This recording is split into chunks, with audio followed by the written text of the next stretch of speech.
Hello, everyone. Dr. Stillman here, and today I am back for another episode of our light therapy course. Today we are talking about light therapy and weight loss. So, for starters, I want to actually zoom out on this whole topic and unpack the term weight loss because it is one of my least favorite terms in the history of the world. Why? The idea that weight loss is good is not really fair. Why? If I were to remove your gallbladder or your appendix surgically, you would have lost weight, but would you have gained health? Here's what people really usually mean when they say, I want to lose weight. What they mean is, I want to gain muscle mass and bone mass while losing fat mass. And that's actually really, really important. Why is that so important? Many people get wedded to the idea that they should be a certain weight. That weight is usually what they weighed when they were young, 18, 17, 16, 25, 30. The reality is that may not be a healthy weight for where they are in life. So before we tackle, I want to lose weight, we need to ask, where should your weight be? And leaving, because that question gets really complicated, to be completely honest with you. We really want to focus on where should your health be? Because what I see a lot of people in the weight loss world doing is losing the battle for their wellness and winning the battle for their weight loss. What I mean by that is they resort to all kinds of fancy tricks and shiny objects and gimmicks. Some of them drugs, some of them supplements, some of them biohacks, weight loss programs, whatever. And they actually do more harm than good. And this comes back to the real fundamental physiology behind weight loss, which is really simple. If you gain muscle mass and you create more mitochondria per unit muscle mass, so you don't necessarily have to bulk up, you can just make your muscle more powerful and more efficient. When you increase the mitochondrial density and absolute number within your muscles, you're increasing your ability to generate energy. You're increasing the amount of energy that you're going to be burning per unit time, and then you're going to be able to eat more and not gain weight. And regardless of how much you actually end up eating, you will actually end up losing weight, by which I mean converting fat into CO2 and water, which is actually what you do when you lose a pound of fat. Most people don't realize that in order to lose a pound of fat, you actually have to breathe it out as CO2 and water, although the water can obviously be lost in other ways as well. So that's the number one thing I want people to actually know about light and weight loss, is that you got to start with it, getting your head wrapped around what healthy weight loss looks like. So another way of putting that is that really the name of the game when it comes to losing weight is not to focus on the scale. It's actually to focus on, how do I increase the size of my metabolic engine? By which I mean the amount of muscle tissue and mitochondria within that tissue that you have burning fuel around the clock. This is like saying, for example, you want to burn a pound of fat. Okay, well, let's say that that's like burning a gallon of gasoline. Well, are you going to burn that gallon of gasoline faster in a giant truck, or are you going to burn it faster in a hybrid gasoline electric vehicle? Well, right, it's going to be burnt up faster in the truck. So if you really want to lose fat mass and have strong muscles and bones, the name of the game is to build your muscles. What do muscles run on? Kathleen, I'm going to go ahead and invite you on screen. Are you there? Hey. Hello. Oh boy. No worries. How are you? Great. So I was just chatting about how the name of the game when it comes to losing weight is actually building your mitochondria in your muscles, which will then burn fuel, converting eventually fat to CO2 and water. So how are you, Kathleen? Great. Excellent. Good. Besides having, I guess, the wrong link. So I was backstage waiting for you somewhere else. Oh, that's so funny. Well, here we are. Here we are. So, okay, mitochondria, weight loss, muscles. Mitochondria, for those of you who don't know, are the powerhouses of the cell. They are what generate energy. They burn fuel and turn it into CO2 and water.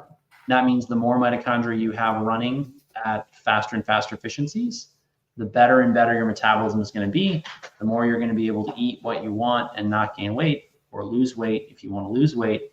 And quite frankly, I see people doing the calorie in, calorie out thing all the time, or using like hormones and all these drugs and supplements and whatever to force their bodies to lose weight. This is a losing game, because what they usually end up doing is wrecking their mitochondria in their muscle mass, and then they destroy their muscle mass, and then they end up with no muscle mass, and now they really can't lose weight. So all of that is really important background before we even get into light therapy and weight loss. And on that note, let's talk about light and weight loss. So not many people realize that light actually controls a lot of mammalian metabolism. And the reason is very simple. Light in the environment is your body's single best indicator of how much energy is available in the environment. By which I mean, if it's really bright and sunny, there's going to be a lot of food in the environment for you to eat. So it makes sense for you to be awake and active and full of energy. Now, when sunlight goes away, it gets cold and dark. And what do all the animals in nature do?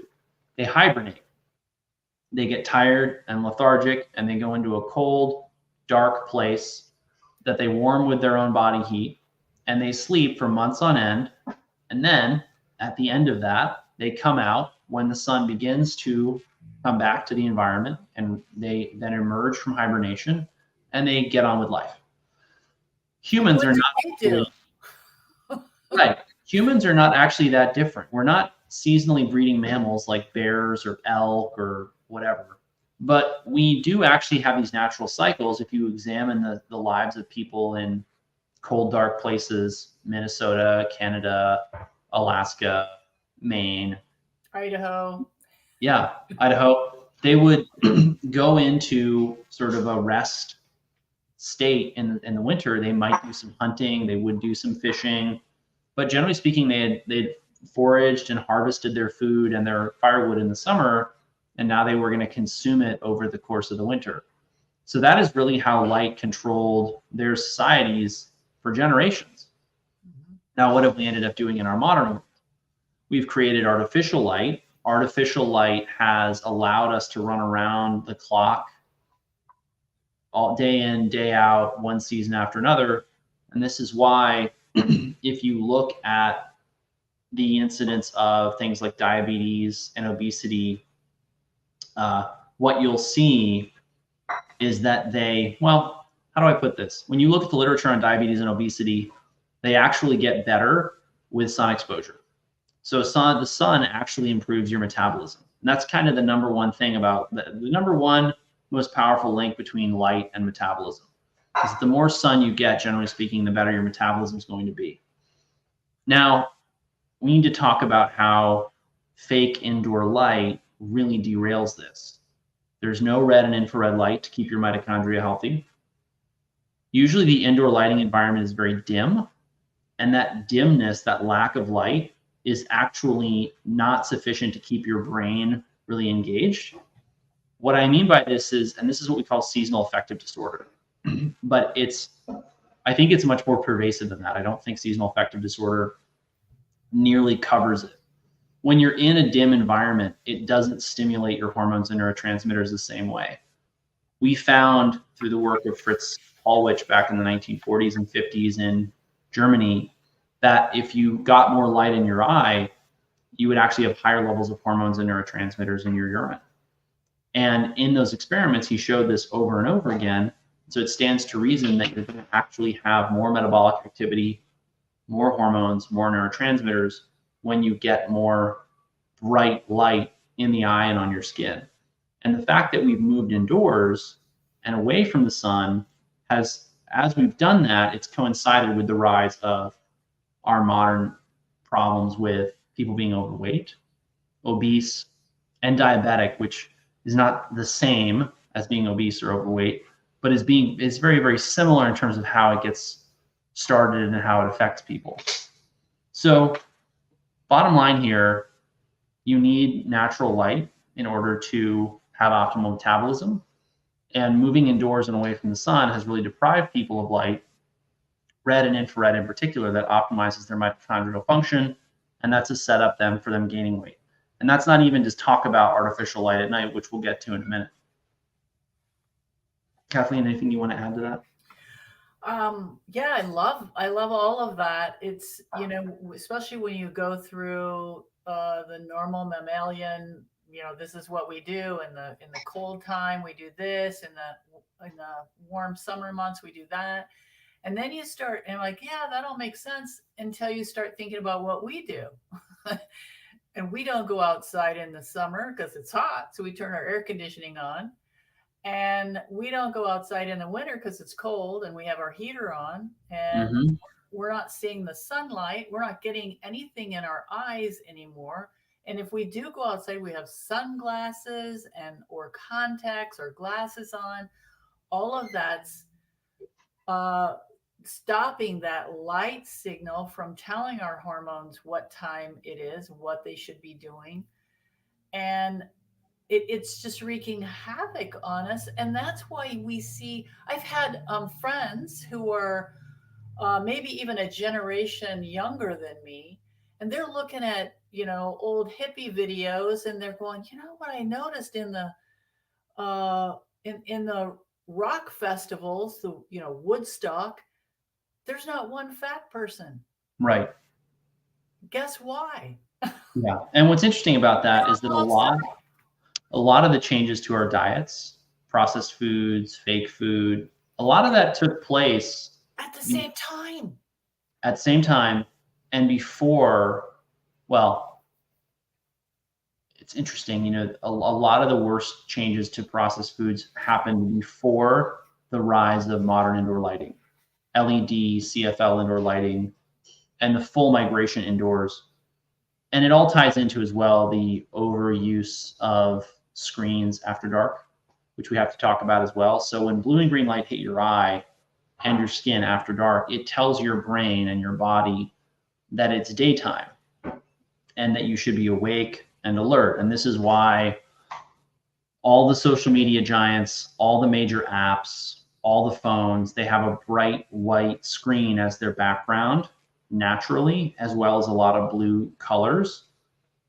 There are a lot of psychological effects of these colors, Mm-hmm. but one of the primary psychological effects is to keep people awake.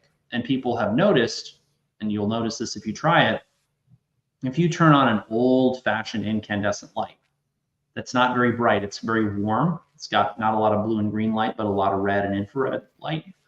If you turn that on and you read before bed, you'll fall asleep relatively quickly.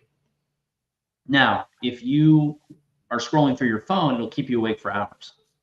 This is not a coincidence. The phone is keeping you awake, and that's by design because they're monetizing essentially your attention. That's right. So what you're seeing there is the ability of green and blue light to keep your mind engaged and your brain on. And that is actually having an effect on hormones and neurotransmitters and metabolism. This is why you'll see this very strong link between sleep and optimal metabolism and optimal weight or healthier metabolism, healthier body composition, more muscle mass, less fat mass, higher bone density. What is happening there is that as the blue and green light inundates our bodies at night, what we're seeing is that melatonin, circadian rhythms, sleep is disrupted, and then people's metabolisms go off the rails. And this is why people will tell me in my practice, I started to go outside 3 times a day and get natural light in my eye, and all of a sudden I'm noticing that I'm losing weight. And I stopped scrolling on my phone late at night and I started wearing blue blockers, and all of a sudden I'm no longer having hot flashes, or I'm not craving as much food, or I'm not eating as much food, and the weight loss often follows from there. So the biggest thing overall for light and weight is to understand that you need a naturalistic lighting environment to be healthy and to have an optimal metabolism. And if you don't have that, you're likely to always struggle with these issues. And that's part of why we're doing this series.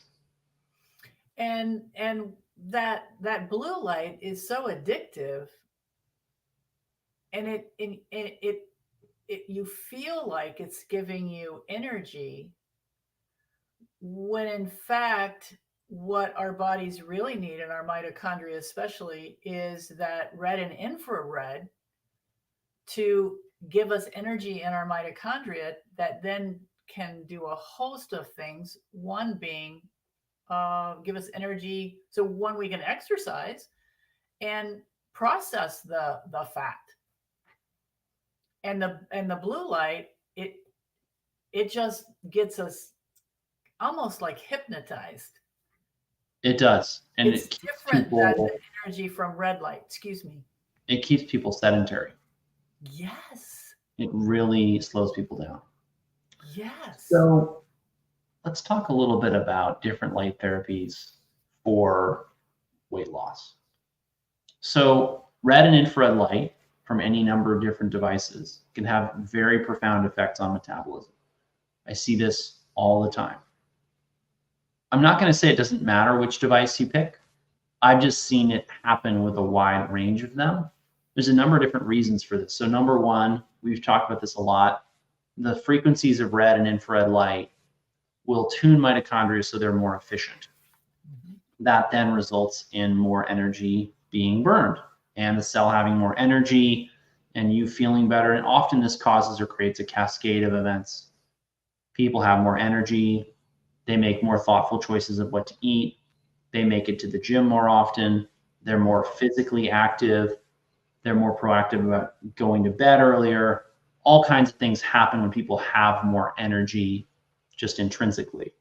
So there's all those things that happen with red and infrared light. When they're using something like sauna, which is a type of light therapy, there's also going to be an elimination of toxins from the body in sweat. That's very well documented and very well known. That's part of why sauna is so profoundly or so strongly associated with longevity and vitality overall, and part of why I just love sauna for practically any kind of problem people come to me with. And then the other thing that will happen is as people use red and infrared light therapy, they'll often report that their sleep is better and better and better. And that is because as they're getting more red and infrared light, they're increasing their melatonin levels, and this increases or improves their sleep quality and duration. Once they're getting deeper into sleep, then they're going to see that their metabolism gets better. This is why Jim, who works with us at my medical practice and at Stillman Wellness, people would often come to him and say, well, I'm trying to go to the gym early in the morning. And he would say, well, I would rather you get an extra hour of sleep than spend an extra hour at the gym.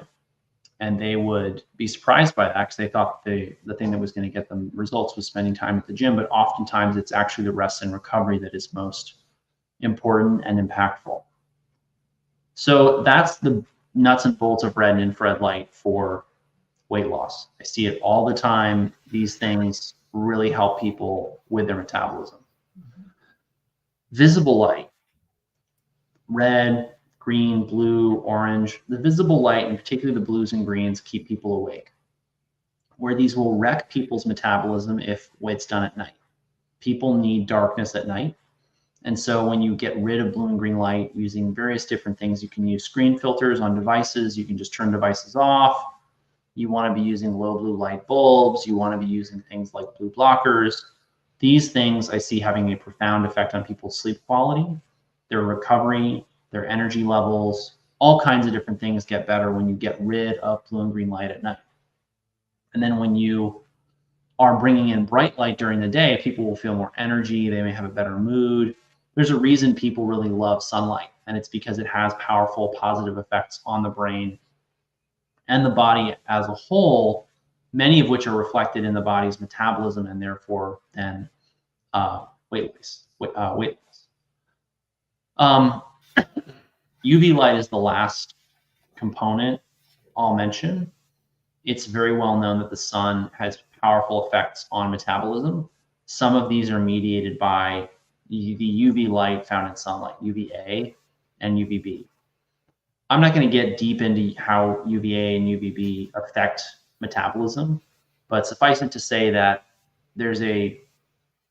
when people get full spectrum sunlight, it has a positive effect on their metabolism. I think that's very well demonstrated in the literature. And some of this has to do with vitamin D, and some of it doesn't.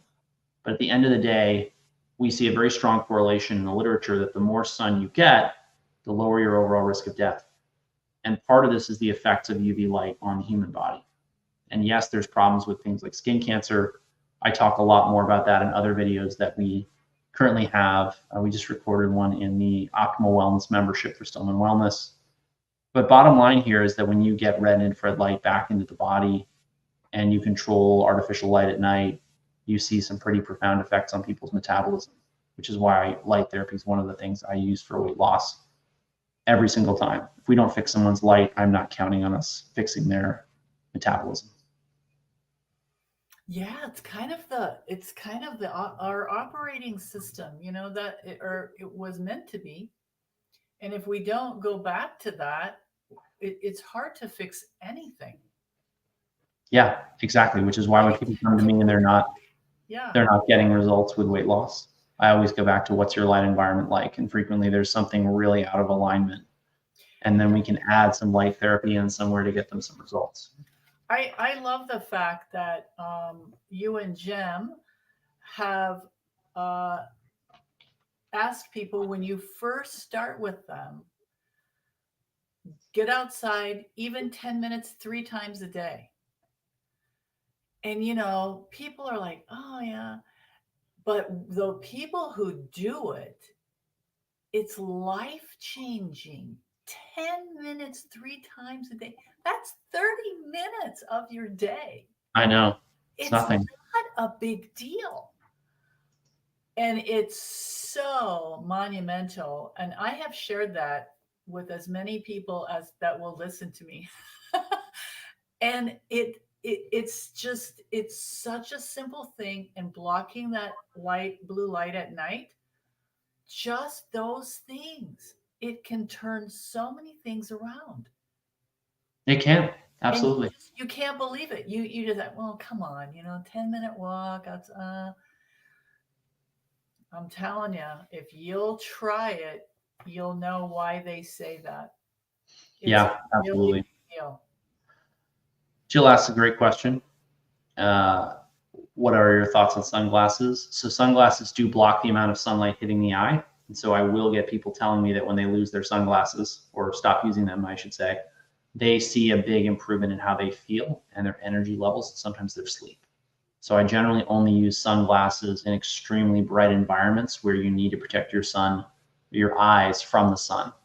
And that's a longer story, honestly. So Kathleen, any other?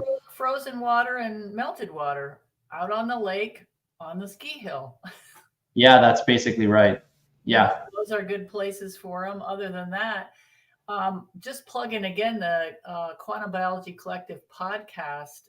Dr. Valerie Gian GR did a series, and if you really, Jill, are interested in sunglasses and all things of light in the eye, she did a spectacular podcast interview.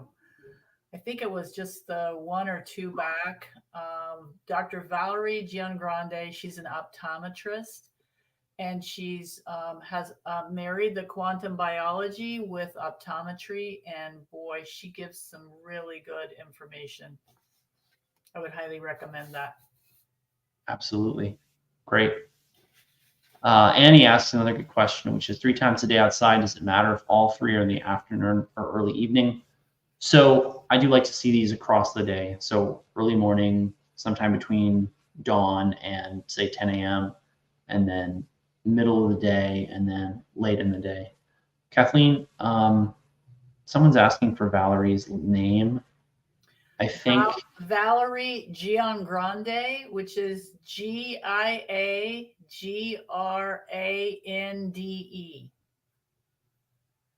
All right. You have it. There you go. All right, everyone. Thanks for joining us. Take care. Have a great day.